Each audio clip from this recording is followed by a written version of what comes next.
नमस्कार दोस्तों, मेरा नाम है राजकीय वर्मा और आप देख रहे हैं रिपोर्टर जी। हरियाणा में 2024 में विधानसभा चुनाव, ऐसे में तमाम राजनीतिक दल पूरी तरह से सक्रिय है। कोई किसी के नेता को तोड़कर अपनी पार्टी में शामिल करा रहा है, तो कोई सरकार को भंग करने की जुगत में लगा हुआ है।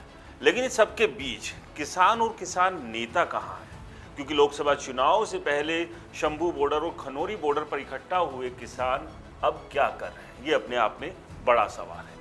क्या अब हरियाणा के विधानसभा चुनाव जो होने वाले हैं उसको लेकर किसान नेता और किसान एक नई रणनीति के तहत हरियाणा में अपनी खाट डालकर बैठ जाएंगे? यानी कि बीजेपी की 2024 विधानसभा चुनाव में किसान मुश्किलें बढ़ाने का काम करेंगे, क्योंकि लोकसभा चुनाव में हरियाणा में 5 सीट पर जीत और 5 पर हार और पंजाब में मात्र 1 सीट जीतने के बाद किसानों को ये भरोसा हो चला है कि उन्होंने जिस तरह से मूवमेंट शुरू किया था सरकार बीजेपी के खिलाफ, ये उसी का नतीजा है जो नंबर बीजेपी के घट गए।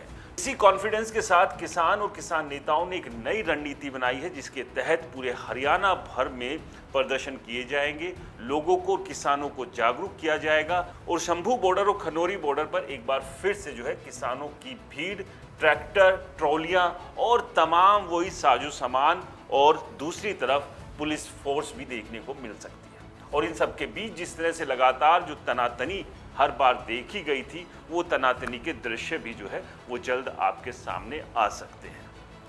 लगातार किसान एमएसपी जो कि सबसे बड़ी मांग है उसको लेकर ये प्रदर्शन कर रहे हैं। 2020 में आंदोलन शुरू हुआ था, 1 साल तक दिल्ली को घेर कर बैठे रहे किसान तब माने थे जब प्रधानमंत्री नरेंद्र मोदी ने ये आश्वासन दिया था कि उनकी सभी मांगें मान ली जाएगी और जो 3 कानून थे, जो कृषि कानून थे, उन्हें वापस ले लिया गया था।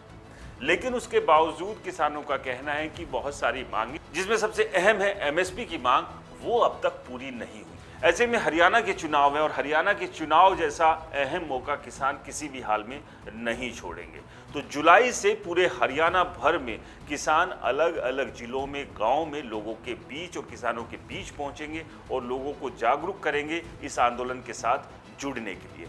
यानी कि अब सीधे सीधे बीजेपी को ना केवल कांग्रेस, जेजेपी, आईएनएलडी से टक्कर लेनी होगी, बल्कि किसानों का ये आंदोलन भी बीजेपी के लिए बड़ी मुश्किलें खड़ी कर सकता है, जिस तरह की परिस्थितियां, जिस तरह के हालात पहले भी देखने को मिले।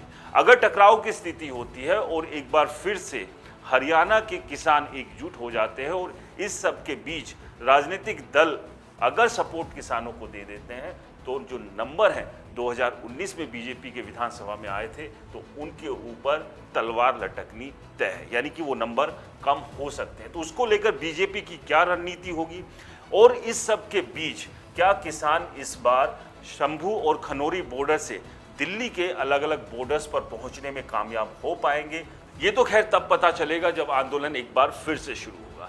लेकिन अब किसानों ने साफ कर दिया है कि वो अब जुलाई से एक बार फिर अपने आंदोलन को तेज करने जा रहे हैं और बीजेपी, हरियाणा सरकार की मुश्किलें बढ़ाने का वो काम करेंगे। इसे लेकर आपकी क्या राय है, हमें कमेंट्स कर जरूर बताएं। चैनल को सब्सक्राइब नहीं किया है तो दोस्तों चैनल को सब्सक्राइब करना ना भूलें। राम राम।